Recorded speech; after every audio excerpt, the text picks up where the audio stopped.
What is up, Evil Dead fans? In this video, you're probably wondering, I'm gonna cook for you or do something like that. No, that's not gonna happen. What I'm doing is, I am prepping to make the Evil Dead 1 dagger and a stand for that. If you've watched this channel for a while, you notice and know that I made Evil Dead 2 dagger and a stand for that. So I'm doing the same thing, but Evil Dead 1, and making a whole different stand for it that's gonna have over 500 real bones on it. Not human bones, but chicken bones and animal bones, things like that. So I have to get a lot of bones boiled. So this is how you properly do the bones. Not the kit bones, but real chicken bones. If you're going that route doing real chicken bones, this is important to do. It doesn't stink, per se. And I'll get to that. And the things that you need. You can do this inside or outside. If you're underage, talk to an adult to help you out with this. Because you're gonna be dealing with fire and heat and stuff, so talk to an adult. I'm gonna do it outside on a grill. Little grill here. I got a pot full of water. I got bones from Buffalo Wild Wings and some local place that sells chicken. These are leftover bones. Tongs, rubber gloves, a little wire brush, nothing too abrasive, just something like this. You don't want anything too abrasive because you'll ruin the bones. A protective glove that protects you from heat. OxyClean. Now OxyClean you can buy Walmart. I don't know if they sell this in the UK or if there's an equivalent to this. You need the powdered kind. This is the agent that you put into the water that actually helps remove all the extra, meat and cartilage from the bone. I use this whenever I boil heads, deer heads to do a European mount. It works great, and you don't have to use a lot of it. And this tub right here will last you a long time and a lot of uses. So if you're planning on using a lot of bones for a stand or a dagger and just trying to get as many bones as possible to make sure they're all the right size, this little tub right here will have way more than you need. All right, first thing I'm gonna do is turn the grill on. Good grief. Yeah, don't do that. That was stupid. Have an adult help you with this. And I needed an adult like a minute ago, obviously. I'm gonna let this water boil. Then after it started to boil, starting to get warm, I'm gonna add in some OxyClean, and I'll show you how much you actually use. You don't use much. Comes with a scooper and about, you can see that much. It's not much at all. It's starting to heat up, and when you add this in, you don't want it to be like a rumbling boil. You want the water to start getting hot, kind of see the bubbles on the bottom of the pot kind of forming from the heat, because you want this to kind of cook in with the water, kind of mix it in. So what you do is you just dump that in. One thing you'll notice, when you add this in, it'll start to foam up. You can't see it right now because it's in the pot, obviously. But it starts to foam up. So the best thing to do is once you add the OxyClean is to watch it to make sure it doesn't foam over, because that could start a fire in your house. If you do it in your house, it can start a fire out in the garage. It can cause a big mess. So anytime you're dealing with fire or heat, you need to pay attention to it. So I'm gonna wait till it's kind of a little hotter. Once it gets a little hotter, that scared the shit out of me. I'm going to add the bones in and then let that cook for a little bit, probably about 10, 15, 20 minutes or something like that. I'll just constantly look at it, check it with the tongs. The reason why I got the rubber gloves is handling these things, getting them out of the packages they're in. Putting them actually in here, because I've collected a lot of bones. My fridge literally had bags of bones, and I've periodically been trying to get this done. And this bag has been in there for quite some time. Look at this nasty shit. It's getting really fucking gross. God, I don't even want to smell it. Use some gloves, because it's gross. Let's put these gloves on. Oh, this is the gross part. Right here you can see, here's a bag of bones that I have finished so far. You can see there's a little bit of mold in there.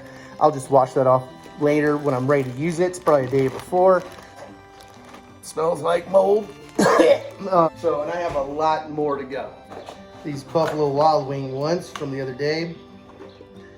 And you can see the size of them are pretty big. And these are pretty crusty. So these are gonna have to cook for a good while to get all the crap off of it. One thing you wanna do when you're doing a dagger, the thing that you're probably gonna mess up the most on, and I did, is the chicken ribs on the side of the face.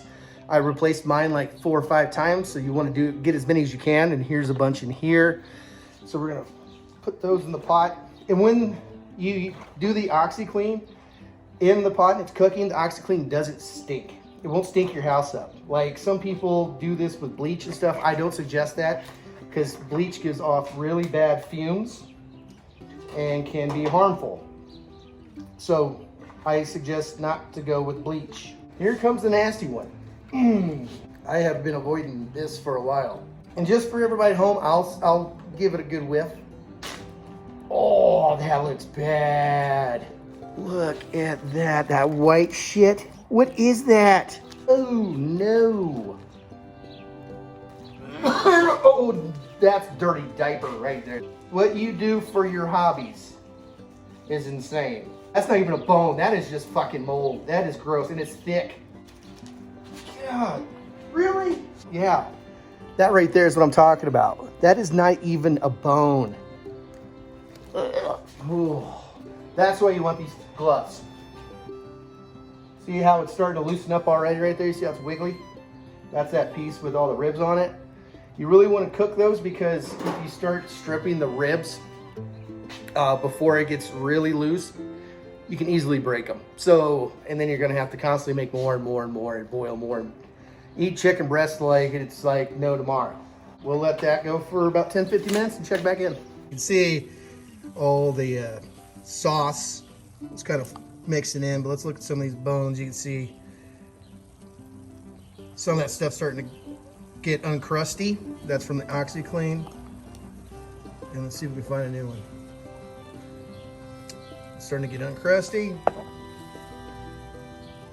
and they're starting to look good. So we'll give it another 5 minutes or so, and then we're going to start to strip them. Wire brush and a left-handed glove. And the reason why I say it's for heat is because I'm going to hold the bones with this hand while I'm stripping it with the right. So get your tongs, and some bones won't take long, some will take longer. If you see one that takes longer, just let it cook longer. This bone doesn't have much on it, but you still want to kind of strip it down like that. See what I'm doing? See how it can make a mess? You want to get all that little extra cartilage that's on the edges of the tops, especially, because that will cause rot later if you don't get it off. But you don't have to go super extreme with the scrubbing if it's cooked long enough. You can wash it off when you're done if you want to, it's fine. But you can see this one right here came out really, really nice. And the cartilage is usually on the edges right there. This is that rib bone. Part of it has already started to fall apart, so there's another part in here of it. Be very careful with these little rib bones, or bones that are very similar, because they will fall apart in your hands. They will break very easily. This one is the bone that I may not use because you really don't see it on the dagger, but for the stand, it's a possibility. And this is a prime example of everything kind of falling off of it.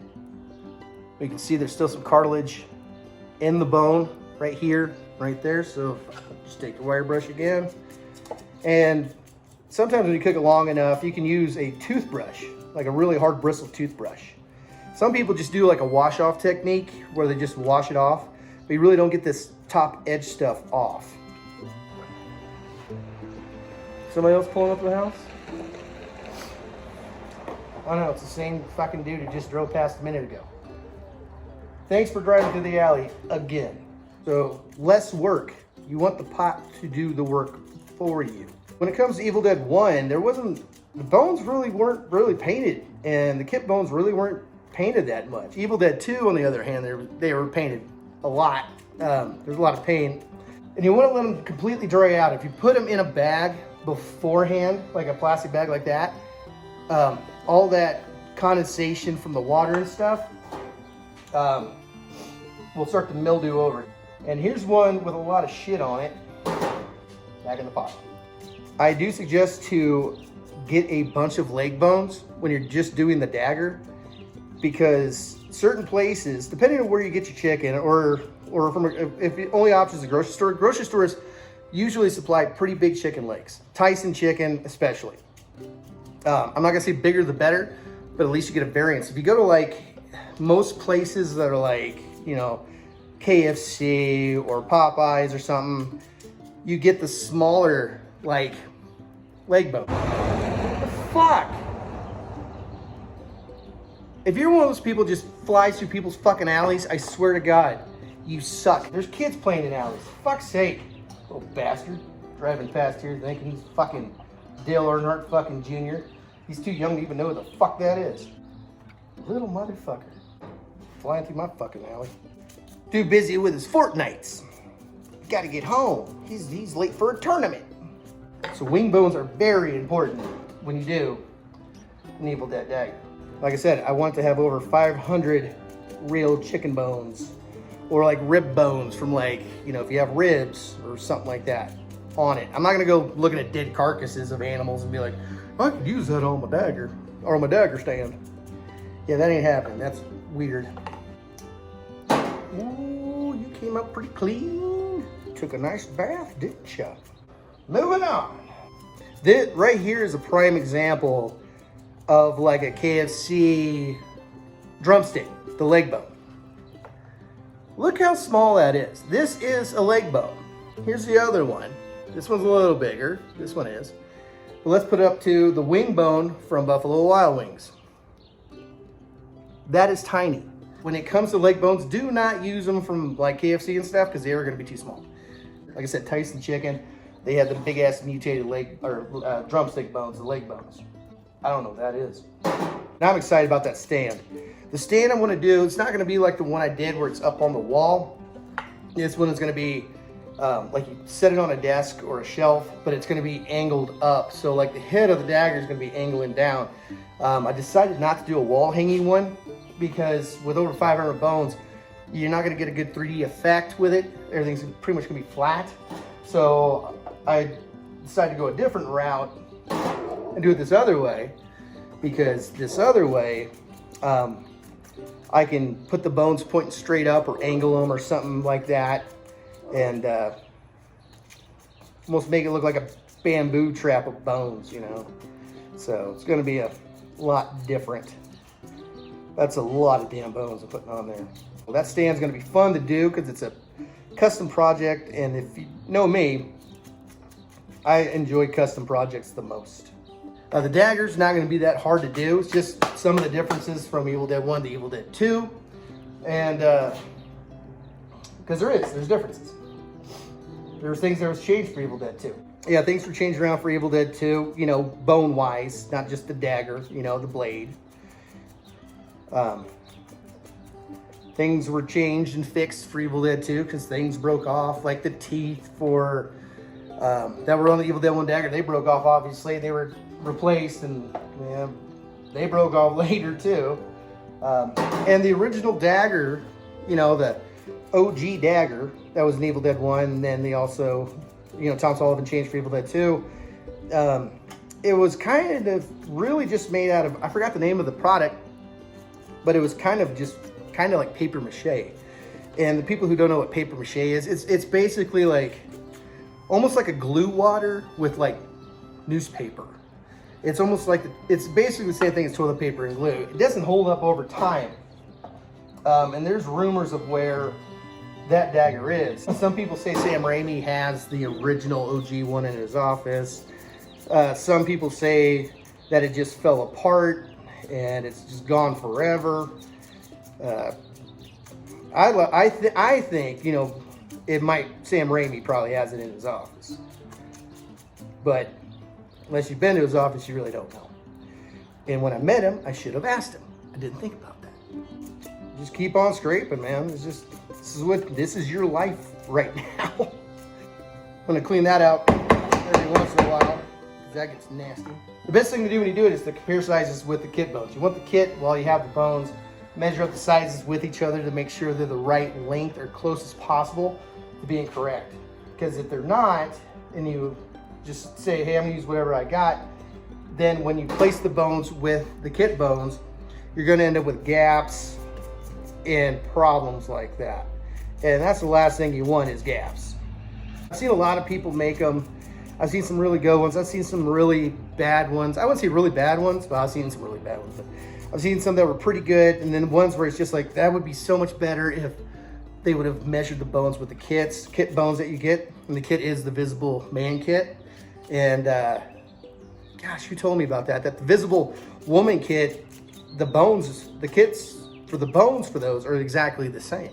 So if you can get a whole one of those, do that. The only difference is what they said is that like the clear mold of the body is different. So when it comes to the wings, it's important to have a variable size of them, because at certain spots on the dagger, like this bone right here is on the dagger, but it's not the big one like you get from Buffalo Wild Wings. It is a smaller one that you would get from any place that sells wings. Ugh, gross. Really? Right into the shit. So we got the rib bones right here, and they're starting to fall apart. So I'm gonna use my fingers to carefully clean them off. Like I said, you want a bunch of extra ones because they break very easily. And I suggest if you go through all the ones that you have, and you're just like, it'll work. It's, it's close enough. It's not the right size. Just get another chicken breast. It's best to use a napkin, which I don't have, or a toothbrush. See, that one just fell apart. That one is too small and it broke. The longer ones is really what you're looking for. Something like that. That's what you're looking for when you're doing the neck pieces, something that size.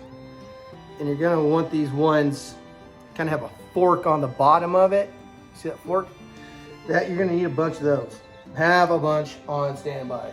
The regular bones, all the other bones, put them in one bag. The rib bones, put them in another bag. Like right there, that one came out perfect. So they don't break. Like if there's any kind of like friction or anything, you want to avoid that, because the bigger bones can break these little bones. Here's a good comparison right here of this exact same bone, Buffalo Wild Wings, but a regular wing bone you get from anywhere else. Look at the size difference.